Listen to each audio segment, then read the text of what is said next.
आज शोभा जी के पास सुबह सुबह ही उनकी बेटी लीला का फोन आ गया था।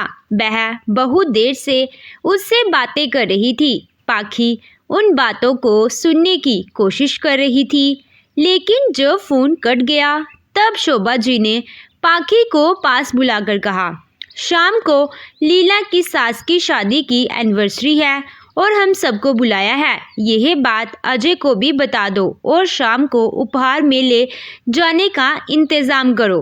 पाखी यह बात सुनकर सास की तरफ गौर से देखने लगी तो शोभा जी ने आंखें दिखाते हुए कहा, सुनाई नहीं दे रहा है या बहरी हो गई है? जाकर अजय को बुलाकर ला। पाखी चुपचाप कमरे में जाकर अजय के पास गई और उसे माँ के पास जाने के लिए कह दिया। अजय बाहर आकर बोला, क्या बात है माँ? शोभा जी ने कहा, बेटा आज लीला की सास की शादी की एनिवर्सरी है और हम सबको जाना है। अब वहाँ कुछ ना कुछ सोने का आइटम तो देना ही पड़ेगा। पाखी ने कहा, मम्मी जी मेरे पास एक बनारसी साड़ी रखी है, वह मुझे मेरी मम्मी ने दी थी, क्यों ना वही गिफ्ट में दे दे। यह सुनते ही शोभा जी भड़क गई और गुस्से में बोली, तेरे घर देते होंगे ऐसे उपहार? आखिर वह तेरी ननद की सास है। अपने घर के तौर तरीके यहाँ चलाने की जरूरत नहीं है। शर्म नहीं आती? मिला हुआ उपहार उनको देने की बात कर रही है। पाखी यह सुनकर नजरें झुकाकर खड़ी हो गई और उसके दिमाग में बहुत सारी बातें घूमने लगी। अजय अपनी माँ के आगे सिर हिलाकर कमरे में चला गया और माथा पकड़कर बैठ गया। शाम को जब सब एनिवर्सरी में गए, पाखी ने एक बॉक्स अपनी सास के हाथ में दिया जिसे लीला की सास को देना था। शोभा जी ने उसे पहले ही खोलकर देख लिया और उनकी आंखें फटी रह गई। वह घूर कर पाखी को देखने लगी, लेकिन पाखी को समझ में नहीं आ रहा था कि ऐसा क्या हो गया बॉक्स में जिसे देखकर शोभा जी चौंक गई थी। दोस्तों, पूरी कहानी जानने के लिए वीडियो के अंत तक बने रहिए। वीडियो को लाइक और शेयर ज़रूर करें और हमारे चैनल को सब्सक्राइब करना ना भूलें। जब से पाखी ससुराल में आई थी तब से वह अपनी सास के मुंह से ताने सुन रही थी, लेकिन उसने कभी भी अपनी सास को कोई जवाब नहीं दिया था। पाखी की शादी को 1 साल हो चुका था, लेकिन 1 साल बाद कुछ ऐसा हुआ कि वह परेशान रहने लगी। वह तो पहले ही सास के व्यवहार से दुखी थी। हुआ यह कि पाखी की शादी के बाद ही उसकी ननद लीला की भी शादी तय हो गई थी।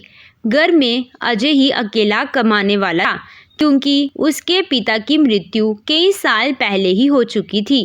शोभा जी ने अजय पर लीला की शादी का सारा बोझ डाल दिया था।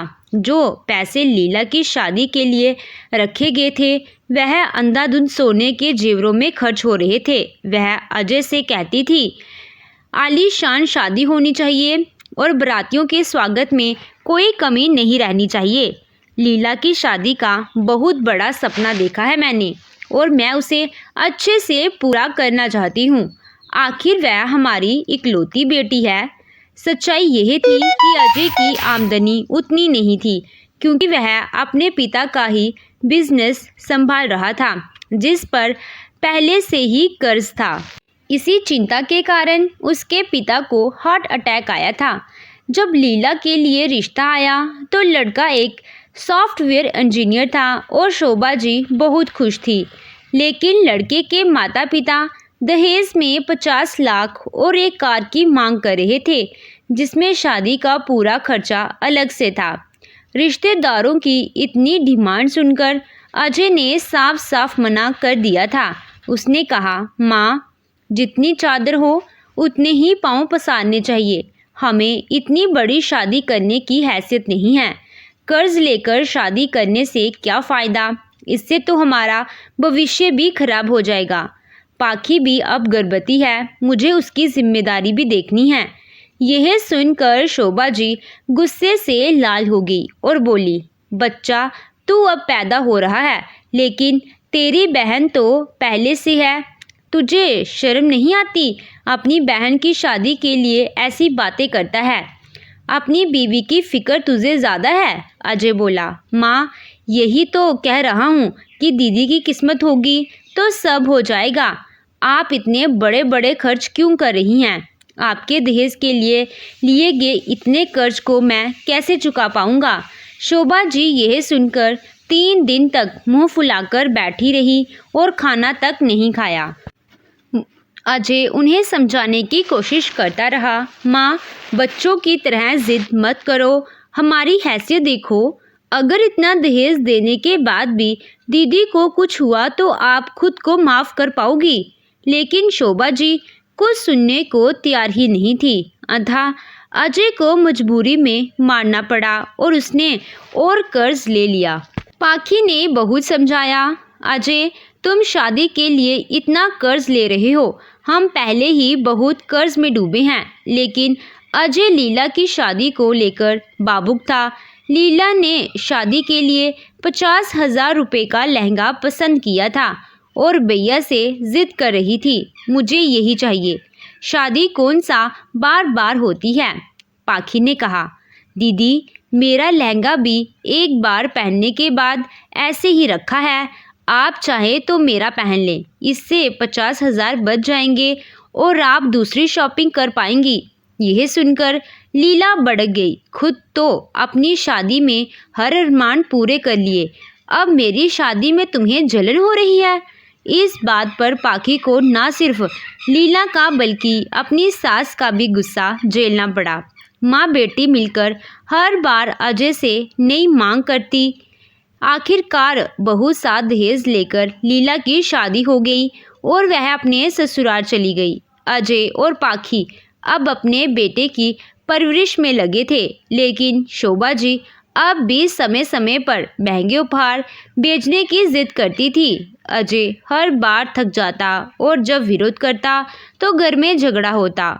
लीला के बर्थडे पर फिर से सबको बुलाया गया और आमंत्रण देते समय पहले ही एक विशेष उपहार की मांग रख दी थी, जिसे सुनकर अजय का चेहरा उतर गया था। उसने अजय से डायमंड सेट की डिमांड की थी और वह कह रही थी यह सेट उसने एक ज्वेलरी की शॉप पर देखा है और उसे बेहद पसंद आ गया है। उसे उपहार में वही डायमंड सेट चाहिए। लेकिन जब अजय ने उसकी कीमत पूछी तो पता चला कि वह पूरे 2 लाख का है।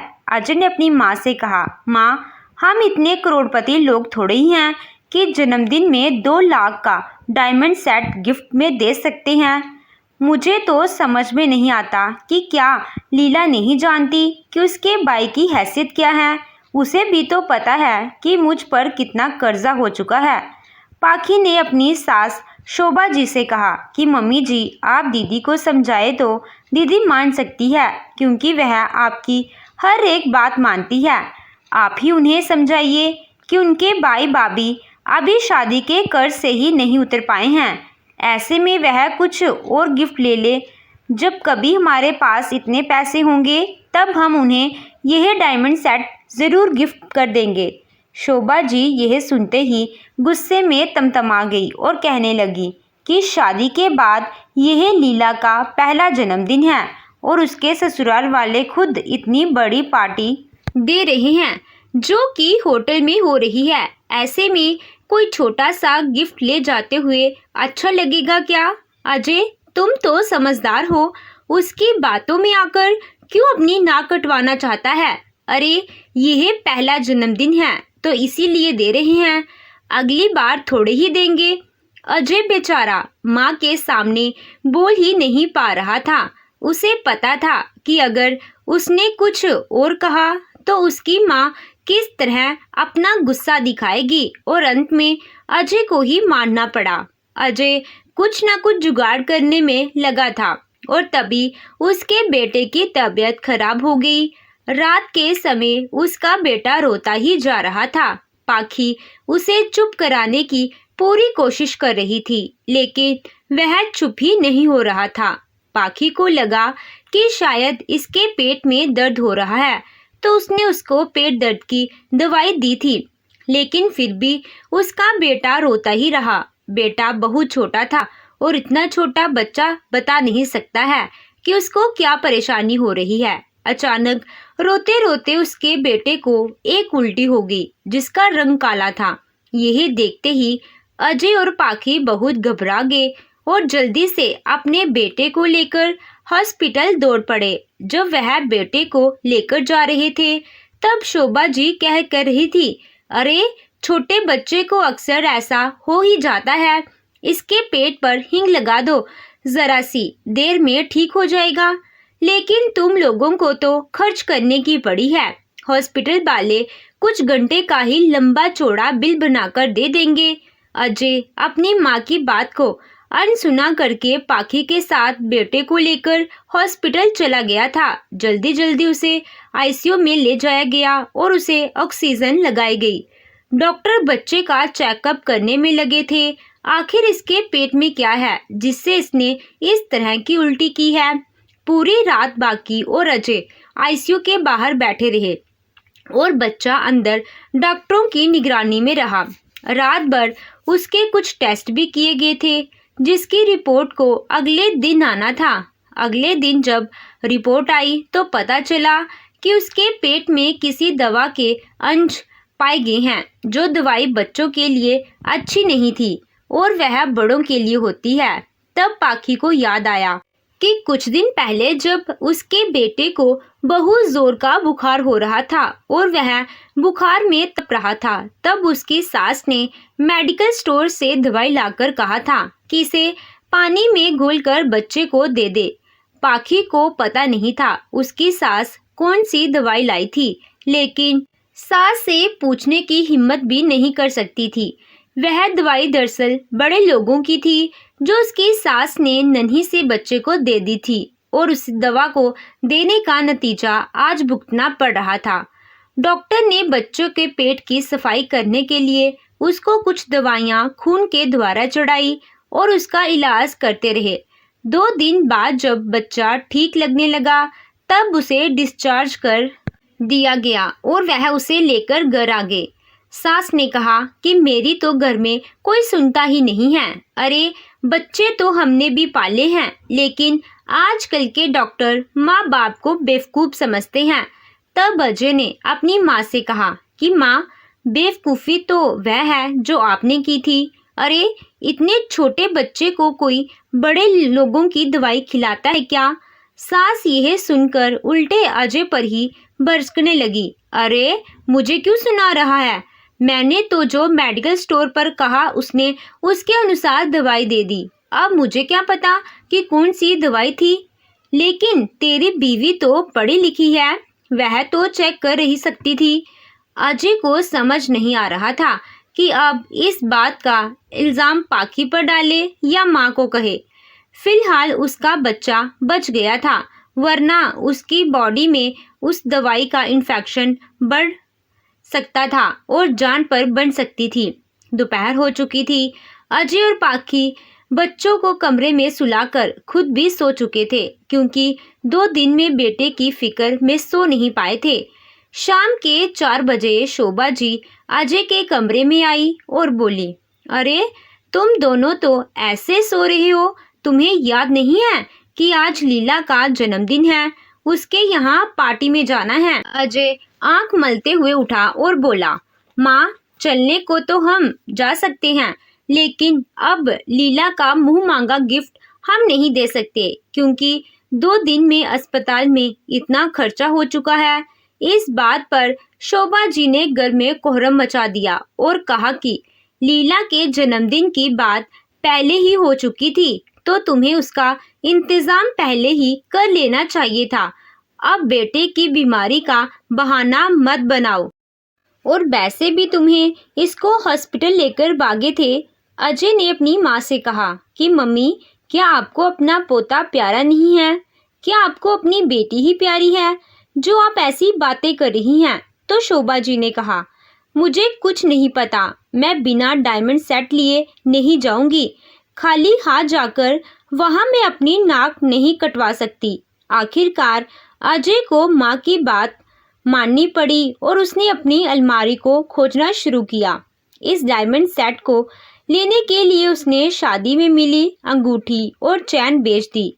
पाखी को रोना आ रहा था। वह अजय से मना भी कर रही थी कि अजय, यही तो हमारी शादी की निशानी है, क्या कोई और रास्ता नहीं है? और फिर तुम दीदी से ही बात क्यों नहीं कर लेते? लेकिन अजय जानता था कि लीला बिल्कुल भी नहीं मानेगी। इसीलिए अजय ने पैसों का इंतजाम किया और डायमंड सेट का इंतजाम किया। शाम को सब लोग पार्टी में गए और शोभा जी ने सबके सामने बॉक्स खोलकर वह सेट लीला के गले में पहना दिया। यह देखकर लीला की सास ने कहा कि अरे, इतना खर्च करने की आपको क्या जरूरत थी? और यह सेट तो बहुत महंगा होगा। समधी जी, मुझे अच्छा नहीं लगा कि आपने इतना खर्चा कर दिया, लेकिन शोभा जी को उस हीरो के हार का दिखावा करके बहुत अच्छा लग रहा था और उन्हें गर्व की अनुभूति हो रही थी।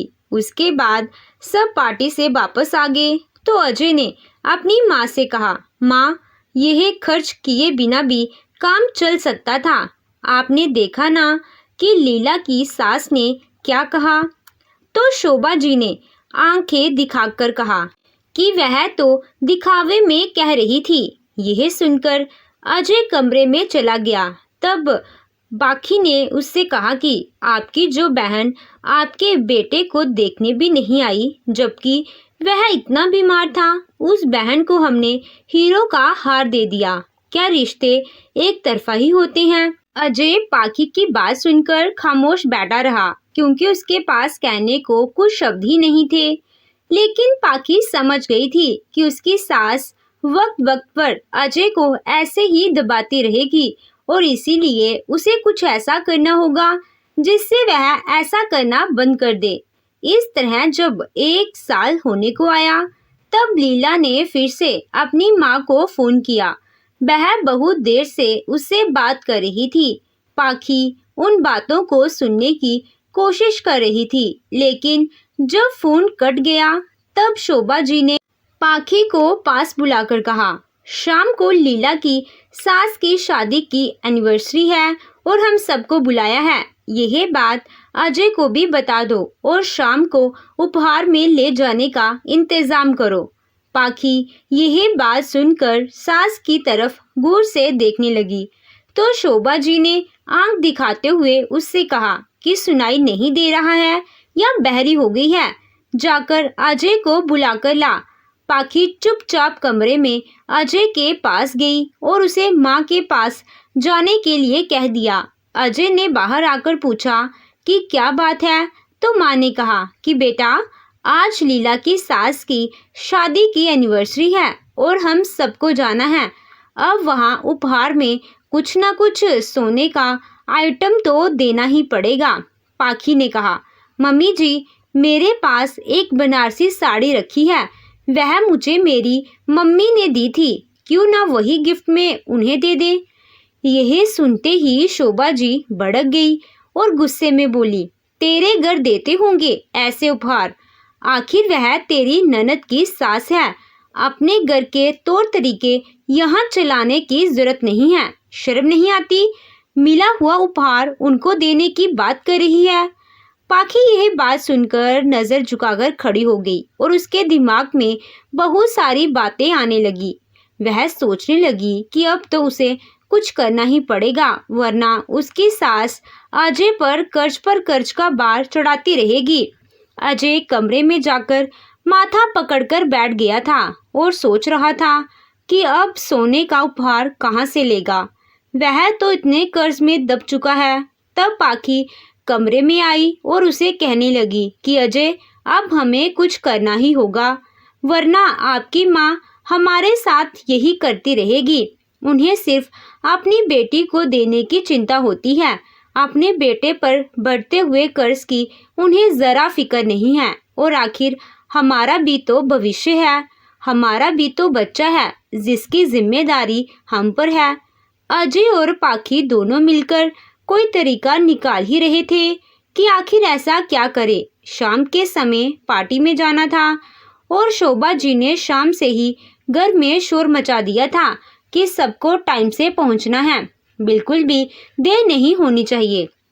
पाखी तैयार हो गई थी और उसने अपने बेटे को भी तैयार कर दिया था। शोभा जी अपने बेटे बहू के साथ पार्टी में पहुंच गई थी और पार्टी को देखकर पाखी से कह रही थी कि देख कितनी बड़ी पार्टी हो रही है, क्या तूने कभी ऐसी पार्टी देखी है? हाँ हाँ हाँ, तेरे घर में कहाँ होती होगी, गरीबों के घर में थोड़ी ऐसी पार्टी होती है। अच्छा, मैंने कहा था कि गिफ्ट कुछ सोने का ही लाना, तो अजय ले आया है ना? तो पाखी ने कहा कि हाँ मम्मी जी, आप चिंता मत कीजिए, गिफ्ट का इंतज़ाम अजय ने कर लिया है। पाखी के दिल में तीर की तरह छपी थी वह बातें। वह तो 3 साल से लगातार इस तरह के ताने सुन रही थी। पार्टी में केक कटिंग शुरू हो चुकी थी और सब लीला की सास को उपहार दे रहे थे। पाखी की सास ने तभी उससे कहा कि लो वह गिफ्ट दे दो, सबके सामने ही खोल कर देंगे, तभी तो सबको दिखाई देगा। पाखी ने अपनी सास के हाथ में एक छोटा सा बॉक्स पकड़ा दिया। सास ने वह बॉक्स देखकर कहा कि इसमें क्या है? यह कहते ही शोभा जी ने बॉक्स को खोलकर देखा तो हैरान रह गई। उस बॉक्स में घर के कागज थे, जिन्हें देखकर शोभा जी फटी आंखों से पाखी की तरफ देखने लगी। अजय को भी बस इसी पल का इंतजार था। अजय ने कहा, क्या हुआ माँ, इस तरह से क्यों देख रही हो? आपको गिफ्ट पसंद नहीं आया क्या? अब इससे बड़ा गिफ्ट क्या हो सकता है? कम से कम इसको देने के बाद बार बार आप मुझे गिफ्ट की मांग तो नहीं करेंगे। शोभा जी दोनों की तरफ आंखें फाड़े देख रही थी। तभी पाखी ने कहा कि मम्मी जी, क्या घर देने का मन नहीं हो रहा है आपका? यही तो बचा है हमारे पास, अब आप यह भी दे दीजिए, हम दोनों कहीं सड़क पर रह लेंगे और आपको तो दीदी ही रख लेंगे, क्योंकि दीदी तो करोड़पति है। उधर से लीला आ रही थी और उसने पाखी की कही गई आखिरी पंक्तियां सुन ली थी। वह गुस्से में अजय के पास आकर धीरे से बोली, यह क्या कह रही है तेरी बीवी? तुम मम्मी को यहाँ छोड़ने आए हो क्या? अरे मैं करोड़पति हूँ तो क्या मम्मी को रख लूंगी? माँ कभी बेटी के पास रहती है क्या? और वैसे भी माँ के इतने नखरे हैं ना, मुझे तो नहीं होगा। लीला ने पूरी बात ना जाने ही अजय को इतना सुना दिया था, लेकिन लीला की कही गई इन्हीं बातों ने आज शोभा जी को आईना दिखा दिया था। जिस बेटी के लिए वह बेटे पर कर्ज का बोझ लाती जा रही थी, वही उनके बारे में ऐसा कह रही थी। शोभा जी की आंखों में आंसू आ गए थे। तभी लीला ने उनसे हाथ में वह बॉक्स देख लिया और कहने लगी, अरे मम्मी, क्या लाई हो मेरी सास के लिए? दिखाओ तो सही। यह कहकर उसने शोभा जी के हाथ से वह बॉक्स ले लिया और देखा तो हैरान रह गई और कहने लगी कि वाह भैया, आप तो बहुत दिलदार निकले, मेरी सास को घर गिफ्ट कर रहे हो, वह तो बहुत खुश हो जाएंगी। मम्मी, आप कितनी अच्छी हो। शोभा जी अपनी बेटी को गिरगिट की तरह रंग बदलते देख रही थी। उन्होंने तुरंत उसके हाथ से वह डिब्बा छीन लिया। तभी उन्होंने अजय और पाखी से कहा कि मुझे मेरी तबीयत ठीक नहीं लग रही है और मुझे घर जाना है। अजय और पाखी सब समझ रहे थे और माँ को लेकर घर आ गए थे। लीला मुंह बनाए उन्हें देखती ही रह गई थी। शोभा जी ने घर जाकर अजय और पाखी से कहा, मुझे आज समझ में आ रहा है कि मैं कितनी सारी गलतियां करती आई हूँ। अरे, जो बेटी मुझे एक गिलास पानी तक नहीं दे सकती, मैं उसके मुंह में आंधी हो गई थी। उसके कारण मैं अपने बेटे को कर्ज में डुबो दिया। तुम दोनों मुझे माफ कर दो। मैं तुम्हारी कभी नहीं सुनी और आज मुझे बहुत पछतावा हो रहा है।